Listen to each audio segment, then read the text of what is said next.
Good morning, ladies. It's week 9 in the NFL, and it is week 9 in the Massland Football League, and we are here for another week of making fun of your fantasy team. Except this week, it'll probably be a little bit more of my team. With me, as always, should have started Tom Brady, Dan Metzger. How are you doing, buddy? Doing great. Looking forward to another fun week. Yeah, it should be a great one. We have a guest this week after multiple schedule changes and him asking to be on the show and me forgetting and this, that, and the other. But a week before he's a married man, Xavier joins the show. How are you doing, buddy? How's it going, man? Glad to have you guys on. Glad to talk some of this. So as always, let's jump right into the trades. It was a very Kenny week in the trades. So Xavier and Darren kick everything off with a Kadarius Toney and a 9 for a 3. And then Kenny just takes over. So from my week 8 takeaways, basically I said that first Xavier crushed Kenny's spirit, and then he took all of his good players. So you're going to see a few things happening here. Kenny trades Tyreek Hill for Brandon Cooks, David Montgomery, a 1 and 2 3s. Then he goes to Xavier, gives up Tua, brings in Kirk Cousins, Drake London, Traylon Burks, and a 4. Then he goes to Stevie, gives up Saquon Barkley, 2 3s and a 10 for Breece Hall, a 1 and a 15. And then the trade that I finally had to make yesterday, I give up Jonathan Taylor, Melvin Gordon, Demarcus Robinson, 2 9s, 2 10s, and a 12 for DJ Moore, David Montgomery, James Robinson, 2 1s, a 2, and 2 7s. Before I let you guys talk about the trades, I did go in and figure out exactly what Kenny gained and lost throughout the week. And this actually totaled out pretty interesting. Kenny gained Jonathan Taylor, Melvin Gordon, Demarcus Robinson, Brandon Cooks, Kirk Cousins, Drake London, Traylon Burks, and Breece Hall. And then pick-wise, he only gained a 4, 2 9s, a 10, a 12, and a 15. He gave up Tyreek Hill, Saquon Barkley, DJ Moore, James Robinson, and Tua Tagovailoa, and only gave up a 2 and 2 7s. So pretty interesting how it all played out because a lot of the picks he brought in were the picks he sent away. So Xavier, I'll start with you. Obviously, you made the deal for Tua Tagovailoa, but you can talk about any of Kenny's trades. What are your thoughts this week? Yeah, man, I hated that Jonathan Taylor trade. Obviously I'm a Titans fan, so I'm going to hate on Jonathan Taylor no matter what. But, I mean, he hasn't shown anything, and the Colts are headed on a straight downward spiral. I mean, they're going to have no quarterback next year unless they literally lose the rest of their games and the Lions and a couple other teams get better. They're going to have no coach. I mean, who knows if, it's always a gamble putting a new coach in the system. You don't know what they're going to run. You don't know how they're going to run certain guys. And then I think the biggest thing was, one of the picks that he gave you has a chance to be the first overall pick. And I'd rather have all the assets that he gave up and Bijan Robinson than I would Jonathan Taylor. Literally the conversation that Dan and I had playing Call of Duty last night. So, Dan, I feel like you kind of agree. Yeah, I absolutely agree. Kenny's trades this year have been crazy. So, dude had like a really good week this week at 130 some points. I was doing my research for the show and realized that, there's only 2 players that he started last week still on his roster. That's wow. Yeah, 2 players that he started are still on his roster. And just to touch on last week's game. And I forget who the other one is. Well, it's just funny because when you look at last week's game, he actually had a really good week last week with 147 points. But unfortunately, Xavier had 151 in the high score of the week. So the spirit was crushed at that point. Kenny has a good week just about every week and then makes a bunch of trades that makes his team worse. And they still manage to have good weeks. It doesn't make sense. He could have had, he easily could have won that game too because I think Myles Garrett had 10 points. He needed Myles Garrett to have like 16, I think. And I think Myles Garrett had 10 through the first quarter because he had tipped that ball up and then he had gotten a sack and it was like he's at 10 and I'm like, oh, I'm not winning this game. So that's interesting. Keep going. Oh, we get to the end of the game and I think he got 12 and a quarter. I just looked. So. Well, on the last drive, he got an assisted sack. And that was the last points that he had. I think that's the first points he had gotten between the first quarter and the last drive of the game. And so that's exactly what happened to Horvath last week, 2 weeks ago, when I got the win on Horvath, where his IDP started the game red hot, and then they did nothing for 3 quarters. So that's an interesting trend to pay attention to with these IDPs. I guess my major concern with Kenny in all of this is you bring in all of this like young talent, but you can only keep 3 of these guys. And clearly he's keeping Breece Hall and Jonathan Taylor, but then the picks just didn't really pay back what else you brought in for your keepers. Xavier, you're the first person I've talked to, and I mean, maybe this is the Titans fan, but you brought up really good points, who's worried about Jonathan Taylor for next year, because clearly Kenny doesn't care about him for this year. But that's very interesting just looking at it. Could Jonathan Taylor run into, and I guess it's the opposite of Todd Gurley, where Todd Gurley got better, but could Jonathan Taylor run into a Todd Gurley situation where the team is so bad he can't be good? So that's an interesting one to watch. But yeah, so those were the trades this week, all pretty straightforward. I'm just going to quickly jump into week 8 takeaways just because we have a lot to cover and 3 people to cover it this week. First and foremost, my team absolutely sucks without Patrick Mahomes and Travis Kelce. Kind of saw it coming. Fuck you, Derek Carr. And then the point I brought up earlier, I just thought it was hilarious that Xavier just flat out crushed Kenny's spirit for the entire season and then takes all of his good players as well as everyone else in the league taking good players. Metzger, you have any takeaways from last week? Yeah, I have one takeaway from last week. Oh, it's not pause for dramatic effect. Yeah, no, it's not working, unfortunately. So I was going to actually replay you making fun of me for saying that Xavier is going to beat Kenny, even though Tua was going to be my player of the week. Oops. Yeah. Hope so. Was Tua the highest scoring quarterback then? I don't know, but he had a great week like we said he would, and you still won like I said you would. Tua and Jalen Hurts tied for the high score at quarterback last week. Oh, so. Darn, yeah, you know. Really? Yeah. Oh, do we want to get into the game? Because I don't care now. You created this game, Dan, and I whipped everyone's ass last week with Jalen Hurts and Tyreek at 55 points. Unbeknownst to them, Taylor and Steve Horvath picked the same players, Josh Allen and Cooper Kupp, who got a whopping 33 points. Xavier with just the big swing and the miss on Malik Willis, but crushes it with Jalen Waddle at 28 points. And Metzger, you had 41 with Tua and J. Jeff. So obviously you picked the game right, and we'll talk more about that here in a second. But the new game I did very, very well on. Xavier, do you have any takeaways from week 8? When you said I crushed Kenny's spirit, I think that this podcast makes more of a difference maybe than it should in some people's opinions. Because I feel like if you guys didn't say last week that Kenny was out if he didn't win, that he probably doesn't trade away his team. I'm going to be honest with you. I'm pretty sure that he heard that, and then after he lost, he felt like he needed to get rid of stuff. I don't know if you've noticed this, but Kenny's traded away his team after every loss. Yeah. Well, he did a really good job building his team. That's my takeaway. Is I don't know why he blew it up, because he did a fantastic job of building his team with what he started with. You know what he did at one point? Have what we thought was a really, really, really good team for this season. It's a championship, but every week he's trading more and more of it away and taking. I was gonna say at one point I moved him, I think, all the way up to 3. I'm not gonna go back through my notes, but I had him up there, and shit just went wrong for him. And maybe it's this podcast. This podcast is tearing this league apart every single week, and I absolutely love it. So. All right, guys, let's get into playoff teams. I'm just going to run through my 6. I have taken myself out of the playoffs, and that has nothing to do with my trade. Things just aren't going very well for me, and I like the teams that are ahead of me, and I like their schedules better. So I have Phil at number 1. I think he probably keeps the bye. I can't imagine he misses the playoffs in any situation at this point. The next 3 teams I have they could all overtake each other. I'm putting Terry at 2. I still think he has a great lineup, great running back depth, and I think he's going to overtake Stevie in the number 2 spot. I actually have Taylor also overtaking Stevie. I think quarterback is Taylor's only worry. I think Taylor might have the best starters in this league when they're absolutely healthy. And he still has a decent bench, and that's why I knocked Stevie to 4, because he has no bench. The Saquon addition was great, but his bench is absolute trash at this point. I have Motts at 5th. I'm going to go ahead and keep betting on Josh Allen. He needs Mike Williams to get back quick. There's plenty of questions on this roster, and he could certainly lose that spot. And Xavier, I have you at 6. You still have a lot of questions at wide receiver, but you're just flat out fucking great at running back. And if Tua can keep this up, you need that elite quarterback play. And every other week, he's an elite quarterback. So I have you in at 6.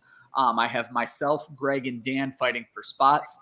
My team is very mediocre everywhere that's not quarterback and tight end. I think the game behind is what's going to kill you, Dan, being a game behind everybody else. Greg is closest to stealing a spot, I think, honestly, of all the three of us. I still just when I look at his team, I can't like his team, and I don't know what it is. I'm rooting for him. I'd love to see a guy come in and win right away. Dan, who are your playoff teams? Terry and Taylor with the buys. I got Phil, Steve, Xavier, and Ryan as my other teams in.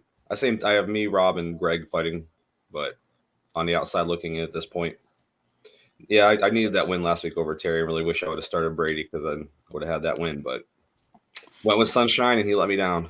There you go. I say Trevor Lawrence has been an interesting one. He didn't let you Derek Carr down, but Xavier, who are your playoff teams?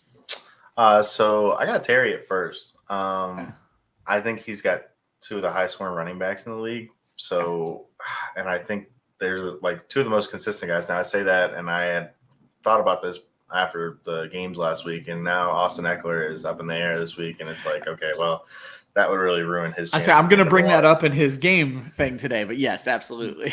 I have Phil after that. I have Stevie after that. Got Rob, and then I don't even know where I'm at. I'm at 4. Yeah, you have 2 left. And then I got Taylor at 5 and me at 6. You have yourself in. Yeah, just because of my schedule. I was telling you guys earlier that my schedule is pretty easy. So as long as I just take care of business, I think that I can definitely sneak in. I do worry about Greg though. I think his team is pretty good. And God, man, Josh Jacobs, like, he plays the Jaguars this week, and it's just like games where he has a positive game script he's going to put up so many points every time. Well, they're not giving the ball to anybody else on that team, which is really beneficial. Right. Yeah. And then, I had you with the least chance to make the playoffs until you traded Jonathan Taylor for everything. And then, and now, I mean, I'm waiting on you to make another move, because if you win like this week, I don't see you sitting on 2 first-round picks. So, first of all, it's 3 first-round picks. Okay, 3 first-round picks. So I'm waiting on another move, and that's the only thing that's kind of got me on edge, just because I'm like, oh man, his team's pretty good, and he's got a bunch of picks to mess with and try and pick somebody else up before the end of the season. That's right, Horvath, CD Lamb, let's talk, baby. And that's honestly my goal. I just don't know what's going to happen with my team, especially this week against Rob. So let's get into it. Week 9 coming up. Last week, Dan, I went 5-2. Obviously, I got my game wrong, and I got Xavier's game wrong. So I went 5-2. I'm 37-19 on the season. What are you? Well, I went 7-0 last week. I thought you might have. I did. So we picked all the same except for those 2 that you got wrong. Yeah. You said you're 35-19. 37-19. Okay, yeah, okay, that makes sense. I'm 35-21. I'd say that was a big week for you. All right. As always, guys, I'm going to go through the games in what I consider the order of importance. I don't care what you consider. You can talk about it as I give them to you. Least important game of the week is definitely Steve Horvath with 0 wins taking on JR with 2 wins. Xavier, what do you think? Let me pull up the game real quick. Yeah. Yeah, it might. Looks like Horvath might actually get a win this week. He's got Cam Akers in the lineup with 0 points, still favored. I was going to say, and I found that interesting myself. I basically said Horvath has no running back, but JR has no IDP. But is JR going to be willing to cut anybody to get an IDP in a game that just does not matter? So, yeah, I don't know. It's gonna be a tough win for either of these guys, but I'm gonna go with Horvath. I think he doesn't go 0-14. He's not the first 0-14. I like it. Dan? I got Horvath. Horvath should win this one. Go ahead. I also picked Horvath, a week where everybody thinks Steve Horvath is going to win. I'm sorry, that's a kiss of death. You have no chance now. We just jinxed you completely. I think Joe Burrow could be good enough to win this entire game for JR, but I actually like Horvath's wide receivers this week. And so even with CeeDee Lamb on bye, I like what Horvath's putting out there at wide receiver, at least for this game. So a clean sweep of Steve Horvath. Stevie with 6 wins, taking on Darren with 2 wins. Darren is in the middle of his second protest of the season. And I think my favorite comment from the group chat is, I believe it was you, Xavier, who said that Darren's been a bye week this entire season. Wasn't me. Okay, someone said that, but it was adorable. Give me Stevie. I think Darren is going to start a lineup. And for what it's worth, even if Darren does start a lineup, I think it's going to be rough. But I like Darren's running backs this week. They're both backup running backs, but I feel like they could play well enough. But Stevie's team overall is just too much for Darren's team. X. Yeah, my biggest question in this game is, does Darren get issued a warning if he doesn't start all of his players? Oh, he's doing it in protest. I'm not even being mean to him. If he wants to be mad, he can be mad. I get it. We're not even going to get into the Tony Pollard thing. It was clearly a mistake, but whatever. No, there will be no warnings issued. And Darren started a lineup last time he did this protest. Dan. Yeah, I got Steve winning. Yeah, I don't think we spent a lot of time on it. I say we don't need to talk about this game much. Next up, again, this one technically would have implications, but I don't think there's going to be much of a game. Xavier, you're taking on Brian this week. Perfect timing for you to get him because you're coming off of a huge win. Wins are going to get you into the playoffs, as we've already talked about. And your running backs, he has Justin Jefferson, which is fantastic, but your running backs are going to be too much for Justin Jefferson to handle. Dan, what do you think? Yeah. Xavier gets a nice win here. I mean, I hope he loses because we're down. Don't we all? But my guess is that he will walk away with this win pretty easily. Probably by about 3:30 on Sunday afternoon. He'll know he's already got the win. Yeah, I like Lamar this week, but it could be another good 2 a week. Chicago's defense, you just never know. Xavier, I imagine you're picking yourself. Do you have any analysis for the game? It was fantastic to get 22 from Goddard on Thursday night. Yeah, what a damn week for Dallas Goddard. What was it? 9 catches for 100 yards or something like that? Yeah, something like that. And then also, I'm really interested to see Roquan Smith with Baltimore. Yeah. That's going to be – I think he's going to be so good for them because I'm not a big Patrick Queen fan, and I realize that they'll both play, but I think that he has a chance to really take over that defense. Yeah, it really has me questioning my IDP choice this week because you're absolutely right. And even if they do both play, I think Roquan's going to be in on the more important downs. I just haven't decided what switch I want to make yet, but I get TJ Watt back next week. Oh, my gosh. Oh, so good news. TJ Watt will be hurt again in 2 weeks. There you go. Hey, as long as he can get me a win next week, I'm good with it. So who do you play next week? That's the question. Yeah. Who do I play next week? I think Kenny.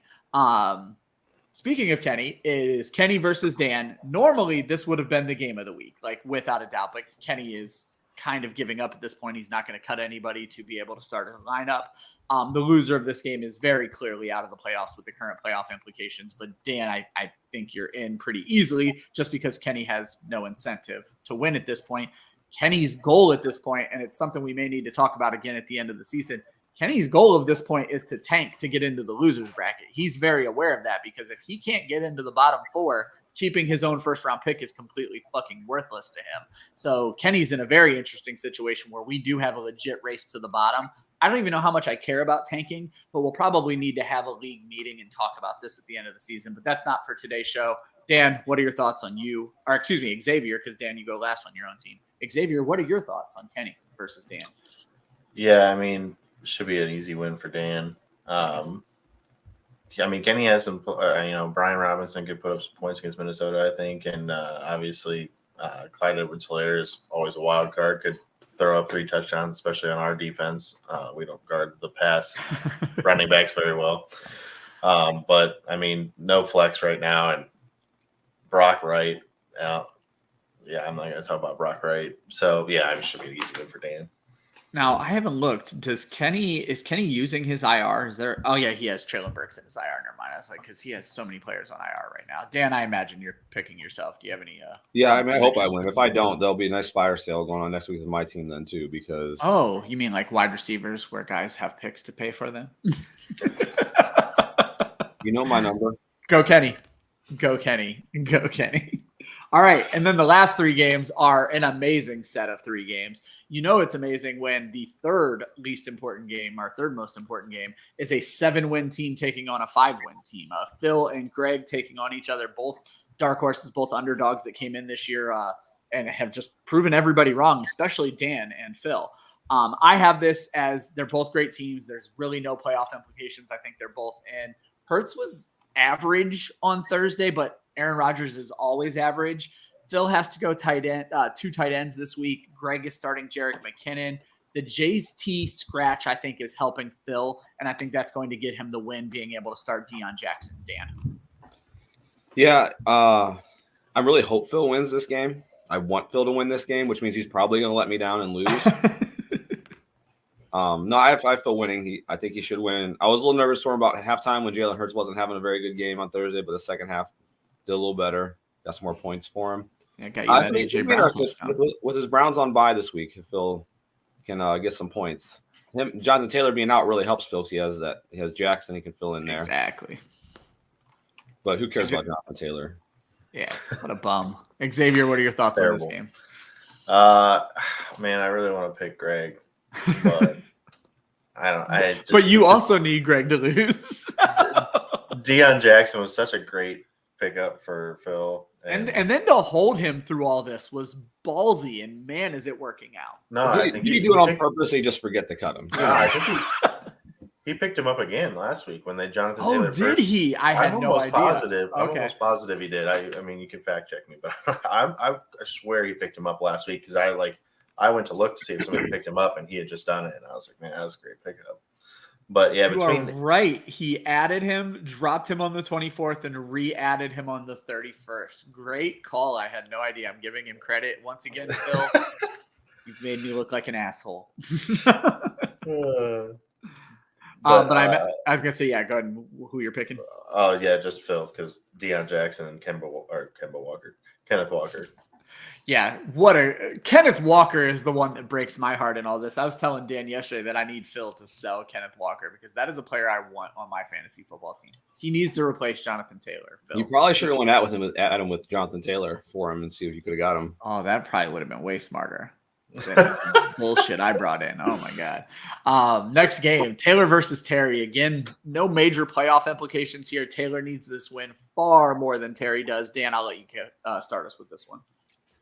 I think Taylor's team's turning around. I think he's in a big week again. I think Taylor's going to win this one, especially with Eckler being hurt. Even if he plays, he's going to probably not get as many touches as he's used to and as he needs to get those points for Terry. So I got Taylor winning this one. X? Basically the same thing. Yeah, I mean, the only thing that could let, I think, Taylor down is if Swift comes in for one play, hurts himself again, and then maybe Terry edges him out then. Terry's in an interesting situation. I don't know if you guys have looked at the piece by piece. I don't know if Terry wants to cut a running back to even sign a tight end this week. I almost feel like Terry knows he doesn't need this win, and he may be white flagging it, or he's going to wait and see what happens during the game. So Terry has no tight end right now. I think Taylor wins whether or not Terry does sign a tight end. I think Taylor has the slight edge at wide receiver if Cooper Kupp is Cooper Kupp, and that's a big question this week. I actually hate TJ Hawkinson this week. Minnesota's not a very tight end friendly system, and I can't think of who they're playing right now, but they're actually pretty rough against the tight end. I actually think for Taylor, Justin Fields would be an interesting call over Geno Smith this week. Fields has been getting it done. I think he's been top 5 in each of the last 2 weeks, and I think it would be an interesting call to start Justin Fields over Geno Smith, slow and steady versus as volatile as they come, but I also have Taylor winning this match. Yeah, I hope Taylor loses. I like to see him fall to 5-4 and join us back a little further, but I think he wins. I also hope Taylor loses, and it's hard for me to root against Taylor, but I'm always good with rooting for Terry. So, all right, last game of the week, and I think it's honestly because the loser of this game isn't necessarily out, but they're probably pretty close to out. They're certainly behind the 8 ball. That's going to be me versus Rob. Xavier, get us started. Yeah, I think I got to go with you. I don't know. I mean, Josh Allen's great. I'm just not a big fan of the rest of the team, although I do think that Aaron Jones could absolutely explode versus turning Detroit. It on lately. So. But Ramondre could do the same thing against Indianapolis. So I don't know. Patrick Mahomes and Travis Kelce are going to get you wins in most weeks. And does Josh Allen match Patrick Mahomes? Yes. But does Gerald Everett match Travis Kelce? Not even slightly. So normally I would go last, but Xavier basically literally just read what I have written for my analysis on this game. So I agree with everything word for word that Xavier said. I think this comes down to Travis Kelce. I think that's my dub. Dan, what are your thoughts? I think Aaron Jones is going to have a big game. I think Josh Allen against the Jets should be a big game, and I have Rob winning. Now, your Stevenson comment. I understand you hate the Colts. I think the Colts defense is decent and respectable. So I don't necessarily have the doom and gloom thoughts about the Colts for even in the future that you talked about earlier. I think Stevenson could have a decent game, but not explode like what Aaron Jones and Josh Allen are going to do. The rest of Ryan's team has been suspect. I mean, I know those trades can change things, and we'll see. But for now, I'm taking Rob to get this win. The one thing I think I have going for me is Andy Reid out of a bye is usually really, really good. So we're getting a primetime game out of a bye. I'm hoping that Xavier's Titans just absolutely get whomped in this game. And that's what I'm hoping for. There's a strong chance of that, actually. But, yeah, when it comes back to the Colts just for a second, it was their defensive coordinator, Matt Eberflus, that went to the Bears. I think that he had a big part in their defense. I think their pass defense is still good, but their run defense has already fallen off this year. In my opinion, Eberflus came into a system when he got hired there, and he had hardly any talent, and he put up like a top 10 defense in his first year. He's a genius, in my opinion. So as soon as he left, I was like, oh, thank God, because he got head coaching interviews like every year he was there. I was like, please leave, please leave, please leave. So that's part of my Colts thing. And Derrick Henry's put up 2 big games against him this year, and I feel like New England is kind of similar in that fact that they like to run on one running back, the hot hand, really, and then just punish the other team until they get Let's just hope they're not leaning on Damian Harris. I like how much Stevenson's involved in the passing game. So. Yeah. All right. And as always, we end the show with Dan's brainchild, the pick your highest quarterback, pick your highest flex play. As I mentioned earlier in the show, I dominated last week.